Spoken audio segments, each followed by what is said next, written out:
Hi everyone, this is Tilak. Welcome to my video. ఈ రోజు నేను విజయవాడ ట్రిప్ కి బయలుదేరాను. ట్రైనింగ్ కోసం వెళ్తున్నాను. సో నా రోజు ఎలా గడిచిందో మీకు చూపిస్తాను. ఎర్లీ మార్నింగ్ ఫ్రెష్ అయ్యి బయలుదేరాను. టైం దాదాపు 6 అయింది. అయినా రోడ్డు మీదకి ఇంకా ఎవరు రాలేదు. చాలా పీస్ఫుల్ గా అయితే ఉంది. స్టేషన్ కి వచ్చేసరికి ఇంకా టైం ఉందనుకున్నాను, కానీ ఈలోపే ట్రైన్ వచ్చేసింది. వెంటనే ఎక్కవలసి వచ్చింది. ట్రైన్ లో కూర్చున్నాక తాడేపల్లిగూడెం దాటిపోయింది. ఊరి చివర పొలాలు ఫుల్ గ్రీన్ గా చాలా అందంగా ఉన్నాయి. ట్రైన్ కొంచెం ఫుల్ గా ఉంది. సో నేను డోర్ దగ్గర నిలబడి బయట సీన్స్ అయితే చూస్తున్నాను. విజయవాడ దగ్గరికి రాగానే ట్రాఫిక్ వల్ల ట్రైన్ చాలా స్లోగా వెళ్తుంది. ఈ లోపల పక్క నుండి వందే భారత్ చాలా స్పీడ్ గా వెళ్ళిపోయింది. అదిరిపోయింది అన్నమాట, దూసుకెళ్లిపోయింది. మొత్తానికి విజయవాడ వచ్చేసాను. స్టేషన్ దిగిన తర్వాత బయటకు రావడానికి ఫుల్ క్రౌడ్, కానీ ఎలా అయితేనే బయటకు వచ్చేసాను అనమాట. అక్కడ నుండి డైరెక్ట్ గా హెడ్ ఆఫీస్ కి వెళ్ళాను. ట్రైనింగ్ అప్పటికే మొదలైపోయింది. కొంచెం లేట్ అయ్యాను. మొత్తం డిజిటల్ మోడ్ లో పాస్ తీసుకున్నారు. అలా క్లియర్ గా అర్థమైంది. లంచ్ బ్రేక్ లో రైస్, ఉప్పు, ఫ్రై ఇచ్చారు. సింపుల్ బట్ టేస్టీ భోజనం. సెకండ్ సెషన్ అయ్యేసరికి నైట్ అయిపోయింది కాబట్టి రూమ్ తీసుకుని అక్కడే స్టే చేశాం.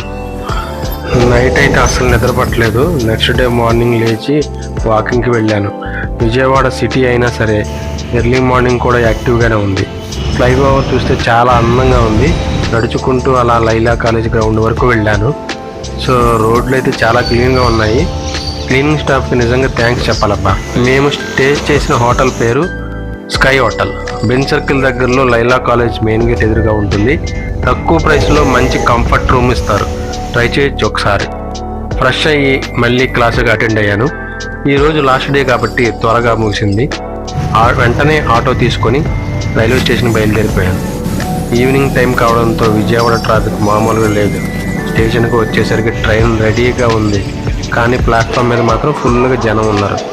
నిలబడి ప్రయాణిస్తూ అలాగా తాడేపల్లిగూడెం అయితే మొత్తానికి వచ్చేసాను అనమాట. కానీ అప్పటికే బాగా చీకటి పడిపోయింది. స్టేషన్ బయట జనం కూడా తక్కువగా ఉన్నారు. ర్యాపిడో బుక్ చేసుకుందాం అనుకున్నాను, కాకపోతే అలా ఒక్కడ నడుచుకుంటూ ఇంటికి వచ్చేద్దామని వచ్చేసాను. ఈ విజయవాడ ట్రిప్ అయితే నాకు చాలా మంచి ఎక్స్పీరియన్స్ అయితే ఇచ్చింది. కొత్త విషయాలు కొన్ని నేర్చుకున్నాను. కొత్త ప్రదేశాలు కూడా కొన్ని చూశాను.